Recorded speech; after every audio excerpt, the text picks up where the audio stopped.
네, 윤석열 대통령과 국민의힘 한동훈 대표가 잠시 후 용산 대통령실에서 만납니다.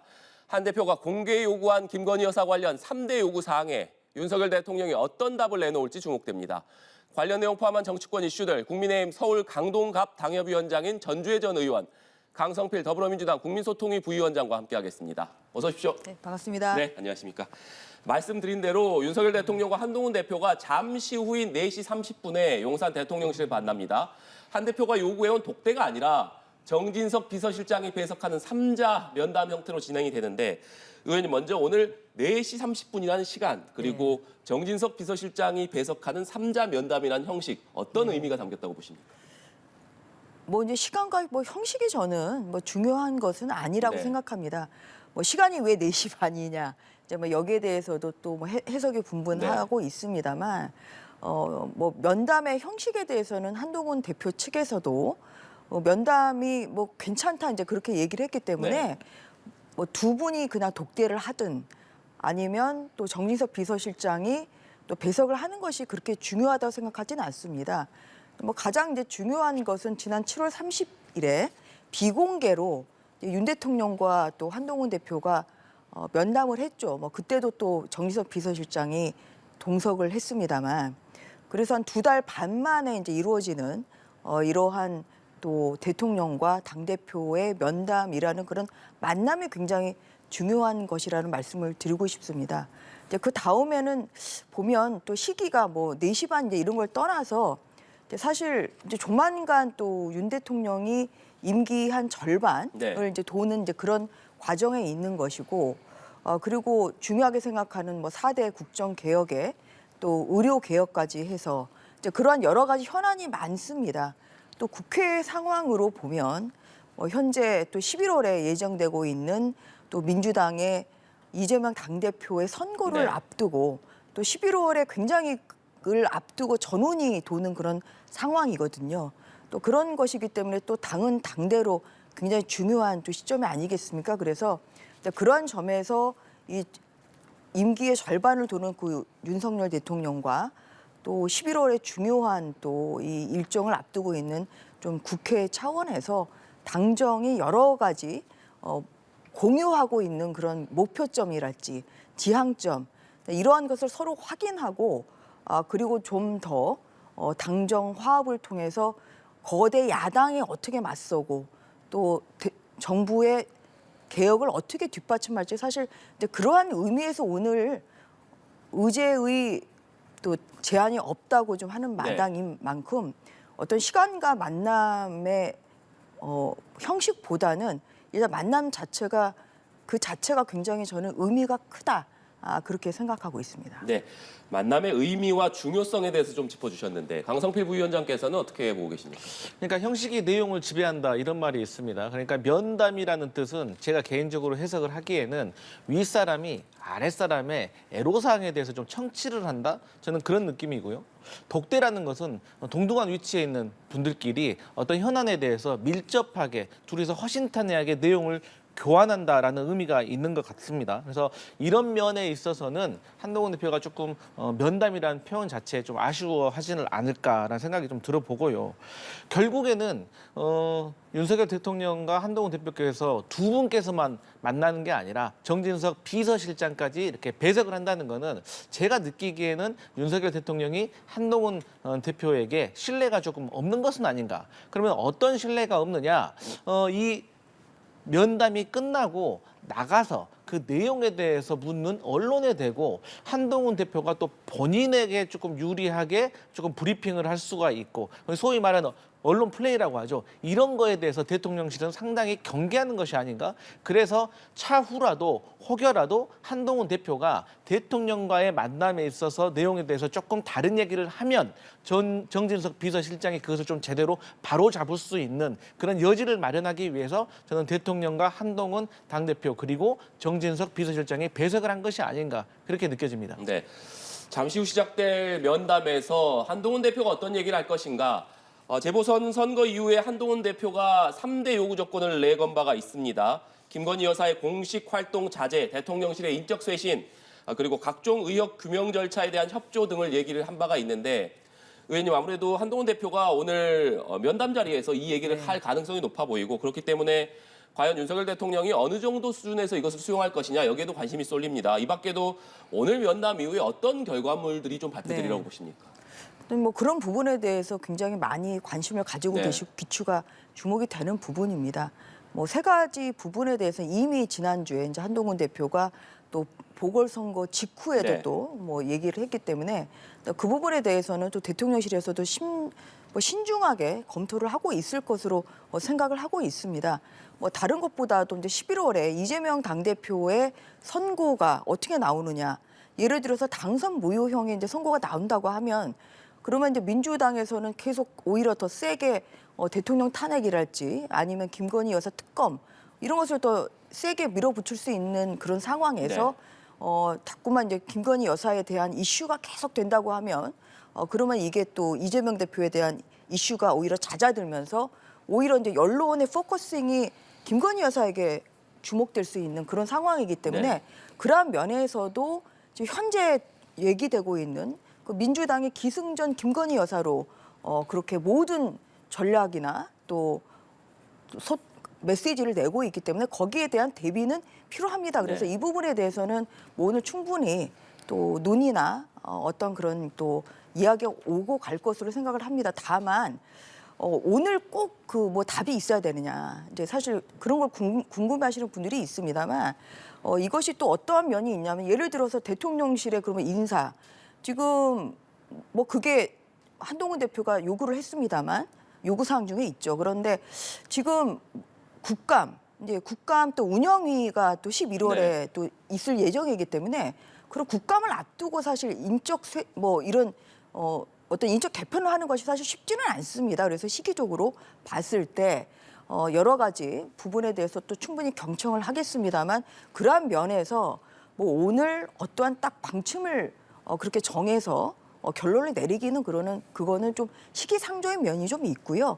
충분히 두 분이 또 대화도 나누고 또 이번에 한동훈 대표가 또 보궐선거를 통해서 호남권이랄지 또 부산이랄지 여러 가지 민심을 또 듣고 왔기 때문에 또 그 부분에 대한 그런 국민들의 의견도 또 허심탄회하게 전달을 하면서 충분히 오늘 대통령께서는 경청을 하는 그런 자리가 될 것이라고 생각을 합니다. 그리고 여러 가지 것을 감안해서 대통령실에서 신중하게 그것은 검토해서 결론을 내리지 않을까 그렇게 생각하고 있습니다. 네, 오늘 면담 결과에 대해서 다들 큰 관심을 가지고 있는데 강성필 위원장께서는 어느 정도 수준의 결과물이 나오리라고 보십니까? 일단 제가 생각했을 때 구체적인 결과물이라고 하면은요.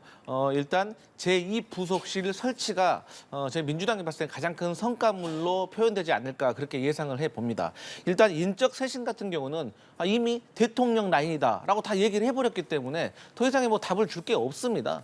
그런데 이제 한동훈 대표로서는 어쨌든 김건희 여사와 관련된 뭐 행정관들, 비서관들에 대한 인적 쇄신을 요구했지만 사실 이게 관철될지는 잘 모르겠고 사실 인사권자로서는 인사권 침해받는 거 상당히 불쾌할 겁니다. 그래서 여기에 대해서는 더 이상 말을 하지 않을 걸 느껴집니다. 다만 그러면 의혹을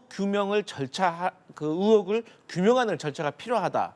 했는데 이게 무엇이냐면 김건희 여사와 관련돼 가지고 여당 측 인사들의 말을 들어보면 가장 힘들어하는 것이 지금 김건희 여사와 관련된 많은 의혹과 논란들에 대해서 여당의 현역 의원들이 내용을 전혀 잘 모른다는 겁니다. 쉽게 말해서 팩트 파인딩이 되지 않고 있다는 거예요. 그러면 용산에서 이것을 팩트를 확인을 해가지고 여당에 알려줘야지 여당이 방어할 건 방어하고 또 나름대로 대안을 세울 건데 이 절차 자체가 되지 않기 때문에 상당히 여당으로서는 곤혹스럽고 답답해하는 거거든요. 그래서 이런 것을 요구를 했는데 아마도 이 4시 반에 만나서 이 면담이 짧게 이루어질 걸로 본다면 저는 대통령께서 한동훈 대표한테 이 김건희 여사 의혹과 관련된 팩트에 대해서 저는 허심탄회하게 털어놓을까 저는 의문입니다. 그래서 결과적으로는 아마 오늘 면담의 결과물이라고 하면 제2 부속실 설치 정도 또 한동훈 대표가 조금 더 나아간다면 국회 차원에서 추천하는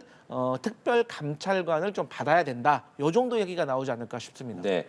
오늘 면담이 시간이 예상보다 짧아질지 아니면 길어질지는 예측하기가 어려운 상황인데 민주당에서는 지금 계속해서 오늘 면담에서 네. 한동훈 대표가 윤석열 대통령에게 김건희 여사 특검법 수용을 건의해야 된다 뭐 이런 얘기를 하고 있습니다. 이미 세 번째 특검법을 네, 민주당에서 그런 얘기 하고 내놓은 있죠. 상황인데 네. 자, 친한계 일각에서는 이런 얘기가 나옵니다. 오늘 만약에 성과물이 없으면 윤석열 대통령이 민주당이 세 번째 추진하는 특검법에 대해서 거부권을 행사했을 때 여당의 이탈표가 늘어날 수도 있다. 이런 류의 이야기를 하고 있거든요. 그 얘기에 대해서는 어떻게 생각하십니까? 오늘 뭐 의제 중에 그런 것도 뭐 나올 수는 있겠죠. 또 지난주에 또 김건희 여사 특검법이 또 네. 다시 발의가 됐기 때문에 그 부분에 대해서도 얘기가 나올 수는 있습니다. 그 부분에 대해서 제가 기억하기로는 한동훈 대표도 이 특검법은 이거 문제가 있는 네. 법이다 이렇게 발언을 한 것으로 알고 있습니다. 그래서 어떤 김건희 여사의 뭐 특검법을 이 재표결 때 뭐 또 이탈을 하느냐 마느냐 사실 뭐 그런 것보다는 요새 뭐 여러 가지 이슈가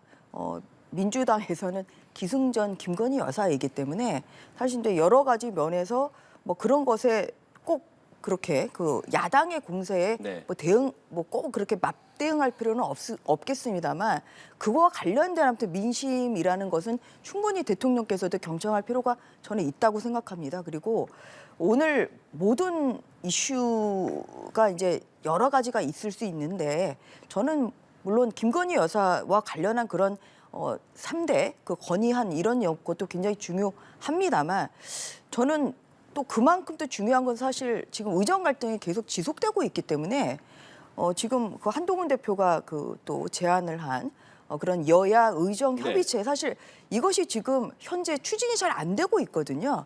그래서 이제 그러한 면에서 이 의정 갈등과 관련한 이러한 좀 해결책도 또 오늘 면담에서 좀 충분히 좀 논의가 좀 돼야 된다 이렇게 생각을 하고 있습니다. 오늘은 제가 아무튼 여러 갈래로 이제 들은 바로는 오늘은 어쨌든지 간에 강론보다는 총론을 정하는 것이다. 그래서 당과 정이 나아갈 그런 방향을 같이 공유를 하고 그리고 그 구체적인 방법에 대해서는 추가적으로 충분히 논의를 할 수 있기 때문에 오늘은 강론보다는 총론을 좀 정하는 그런 자리라는 면에서 그래서 충분히 또 이야기할 건 서로 이야기를 하고 또 경청할 건 충분히 경청을 네. 하고 뭐 그런 상황에서 앞으로 어떻게 11월에 대응을 해야 될지 뭐 그것을 좀 정하는 뭐 그러한 시간이 될 거라고 생각을 합니다. 네. 전주현 의원님께서는 강론보다는 총론을 좀 얘기하는 그런 자리가 될 것으로 예측해 주셨는데 오늘 자리를 앞두고 친한계에서는 성과를 계속 압박하고 있다 이런 말씀을 드렸는데 친윤계에서는 신뢰 회복이 먼저다 이런 얘기를 하고 있습니다. 이렇게 친윤계와 친한계가 시각 차이를 보이는 가운데 친한계 일각에서 나오는 이탈표 언급 이 부분 어떻게 해석하십니까? 앞서 말씀드렸지만 지금 여당이기 때문에 당연히 대통령실을 보호하려고 할 겁니다. 사실 지금 김건희 여사와 윤석열 대통령에 대해서 변호인의 역할을 할 수 있는 건 여당이잖아요. 그러면 변호인이 변호를 잘 하려면 어떻게 해야 됩니까? 내용을 다 알아야 될 거 아닙니까? 근데 변호인을 하려고 하는 사람들에게 내용을 다 안 알려주니까 이 변호인들이 답답해하는 상황 아니겠습니까? 그러다 보니까 이 친한계 측에서는 또 친윤계 측에 대해서 상당히 날선 공격이 있습니다. 그러니까 그 예로 얼마 전에 신지호 전략기획부총장께서 이런 말씀을 하셨어요. 왜 명태균 씨와 관련돼 가지고는 사과를 하면서 국민께 사과를 안 하냐? 이게 얼마나 기분 나쁜 말입니까? 또 여기에 대해서 또 친윤계 측에서 지지 않고 또 공격을 하는 거거든요. 그러니까 이게 사실 삼자적인 입장에서 봤을 때는 상당히 좋지 않아 보이는 자중질환의 모습입니다. 그래서 저는 이번 면담에서 대통령께서 조금 한동훈 대표에게 조금 곁을 내어주는 그런 좀 모습을 좀 보여주시면 친한계와 친윤계가 조금 이렇게 하나가 될 수 있는 계기가 마련되지 않을까? 저는 그것도 중요한 포인트라고 생각합니다. 네. 그런데 오늘 면담을 앞두고 민주당 이재명 대표가 최고위원 회의에서 한동훈 대표를 향해서 기회가 되면 야당 대표와도 만나줬으면 좋겠다 이렇게 얘기를 했습니다. 여기에 한 대표가 즉각 호응을 하면서 오늘 면담이 끝나고 난 다음에 여야 대표 회담을 하기로 했는데 의원님 이 시점에서 그러니까 면담을 앞둔 시점에서 이재명 대표가 한동훈 대표에게 만나자고 제안을 했고 한 대표도 즉각 호응을 네. 했습니다. 면담을 앞두고 여야 대표가 지난 9월 1일에 한번 만난 적이 있습니다만 이렇게 여야 대표 회담을 하기로 한 것에 대해서는 어떻게 생각하십니까? 어쨌든이 간에 뭐 여당과 이제 야당 대표가 뭐 충분히 또 국회 차원에서 이야기할 것이 네. 있기 때문에 뭐 그런 면에서 뭐 만난다는 것은 굉장히 긍정적인 것이라고 생각합니다. 오늘 특히 이제 이재명 대표가 말을 그런 또 제안을 하고 또 직접 즉시 한동훈 대표가 네. 또 수용을 했다는 점에서 뭐 그런 점에서 또 당정과의 신뢰 회복도 중요하고 또 여야 간의 신뢰 회복도 중요한 것 같지 않겠습니까? 네. 근데 사실 현재 국회 상황을 보면 여야 협치가 실종되어 있는 22대 국회 들어와서 이제 실종되어 있는 그런 상황이기 때문에 여야 대표가 만나서 어떻게 좀 협치를 좀 복원을 하는 이러한 것도 저는 충분히 논의가 가능할 거라고 생각합니다. 근데 다만 우려되는 것은 어떤 그런 그 여야 당대표의 만남이 또 이재명 대표의 방탄을 위한 어떤 그런 수단이나 또 방법으로 좀 악용돼서는 안 되겠다. 사실 이제 11월에 이재명 대표가 중요한 2개 선거를 앞두고 있고 거기에서 당선 무효형의 확정 판결은 아니구나 1심 판결이 또 내려진다고 하면 또 어떻게 또 민심이 흐를지는 예측 가능하기가 어려운 그런 상황 아니겠습니까? 이런 상황에서 혹시나 또 본인의 방탄을 위해서 이런 당대표의 귀중한 그런 또 독대나 뭐 회담이 또 악용되면 안 되겠다 저는 그런 우려의 말씀을 추가적으로 드리고 싶습니다. 네. 상당히 빠르게 오늘 아침에 이재명 대표가 제안한 것에 대해서 한동훈 대표가 수용한 배경 뭐라고 봐야겠습니까? 일단 대통령과 한동훈 대표와의 면담을 앞두고 여야 대표의 회동이 또 발표가 되면은 상당히 전 대통령실로서는 불쾌할 수 있다. 저는 그렇게 보여집니다. 그러면 한동훈 대표는 왜 이재명 대표의 그 제의에 대해서 받아들였을까? 저는 이게 대통령과의 면담을 앞두고 지렛대가 될 수 있는, 쉽게 말해서 본인이 대통령에게 요구한 3가지 조건에 대해서 압박을 할 수 있는 조금 효율적인 카드가 될 수 있을 거라고 생각을 한 것 같습니다. 어쨌든 간에 오늘 대통령과의 면담에서 한동훈 대표가 성과가 없다고 하면 이재명 대표를 만나서 무슨 얘기를 할까요? 저는 이재명 대표가 지금 민주당이 3번째 발의한 김건희 여사와 관련된 특검법에서 이 혐의가 13가지 정도가 있는데 이것을 한동훈 대표와 조율을 해가지고 조금 의제를 줄여나갈 수도 있는 것이고요. 또 민주당이 그냥 도이치모터스 주가 조작만 관련해서 딱 하나로만 상설 특검을 제안할 수도 있는 겁니다. 뭐 물론 상설 특검과 같은 경우는 뭐 여당의 도움이 없어도 야당만으로도 운영위원회에서의 규칙을 바꿔서 추진할 수 있는 여지가 있지만 어쨌든 간에 여당의 협조를 받으면 모양새가 더 좋지 않고 힘이 받지 않겠습니까? 그래서 이런 것들을 전체적으로 논의할 수 있는 대화의 장이 열릴 것인데 어쨌든 이러한 것들이 오늘 면담을 앞두고 발표됐다는 것은 상당히 정치적으로 의미가 있어 보인다. 이래 보입니다. 네, 주제를 좀 바꿔서 이 얘기도 해보겠습니다. 검찰이 김건희 여사의 도이치모터스 주가 조작 가담 방조 혐의에 대해서 불기소 처분을 내린 것을 놓고 파장이 이어지고 있습니다. 현재 국회 법사위에선 대검찰청 국정감사도 진행되고 있는데 여기서도 여야 간 공방이 이 내용과 관련해서 이루어지고 있는 상황입니다. 그러니까 김 여사가 주가 조작을 인지했다고 인정할 증거가 없다라는 검찰 판단에 대해서 여당은 존중한다는 입장입니다만 네. 오늘 국감에서도 그렇고 야당은 계속해서 검찰이 문제가 있다 이런 비판을 이어가고 있습니다. 어떻게 생각하십니까? 아무래도 뭐 민주당이야 불만스럽지 네. 않겠습니까?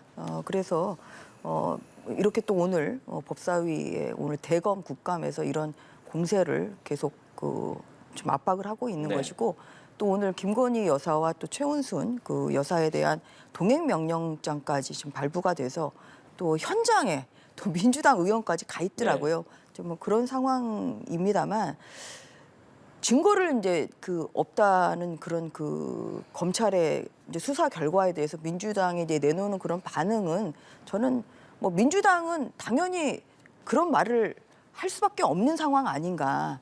사실 이제 이 사건은 2020년 4월에 최강욱 의원 등이 이제 고발을 한 사건이다. 그리고 그동안에 문재인 정부에 네. 검찰이 또 수사를 했고 그 당시에 그 당시에 중앙지검장이 또 이성윤 중앙지검장이고 지금 민주당 의원을 하고 계시죠. 네. 그래서 그런 문재인 정부 시절에 검찰에서 수사를 했음에도 불구하고 기소가 안 된 사건입니다. 2020년 4월에 고발을 하고 그 다음엔 2021년 12월에 여러 명을 기소를 했죠.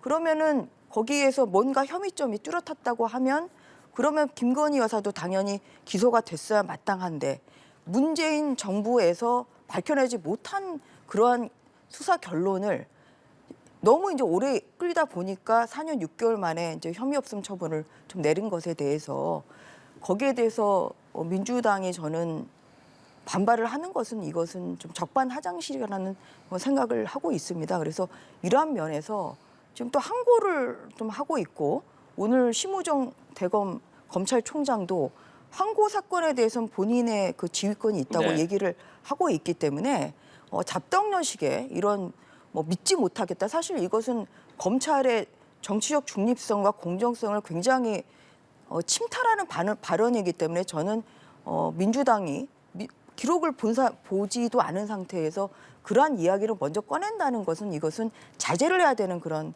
발언이라고 생각을 하고 있고요. 그리고 4년 6개월 동안 사실 너무나 이것은 오래 끈 사건이었다.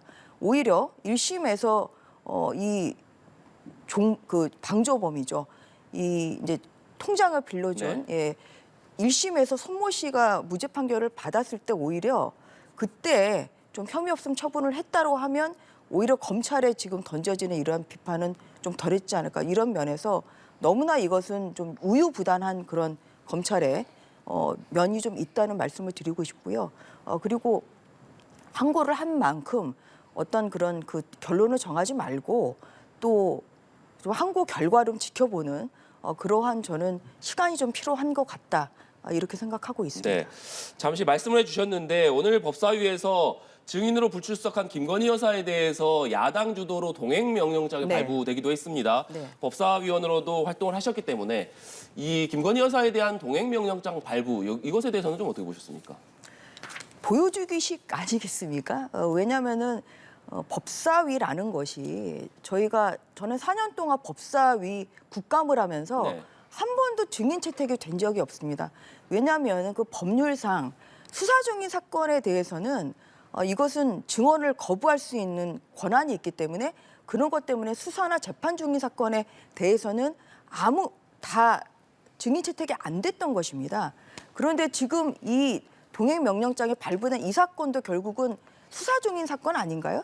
그래서 수사 중인 사건에 대해서 이 증인 출석을 요구를 하고 또 증인이 안 나온다고 해서 동행 명령장을 한다는 것은 이것은 일단 법률과 저촉되는 부분이 있습니다.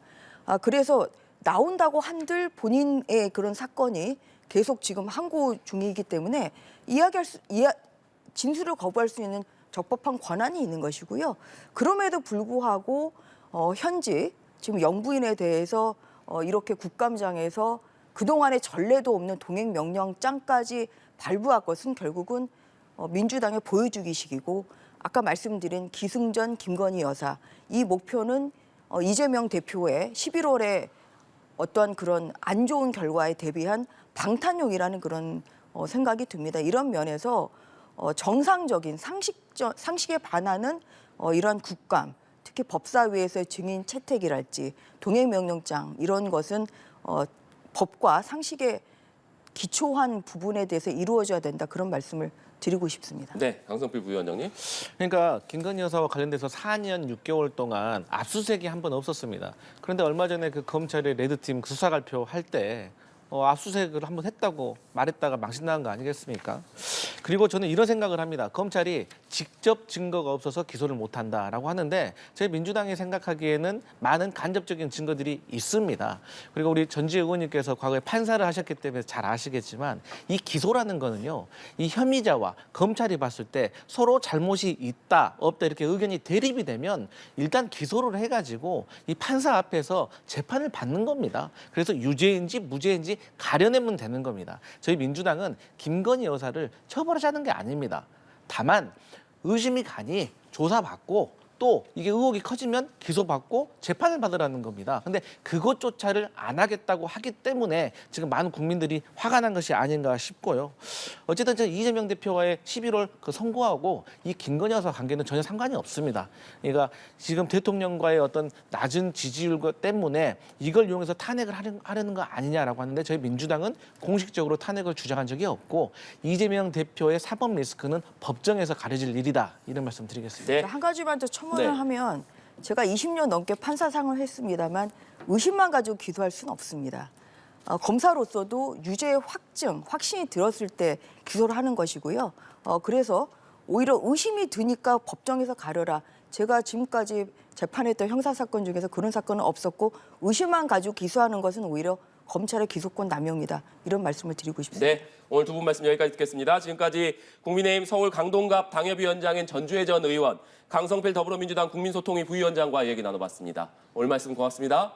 수고하셨습니다.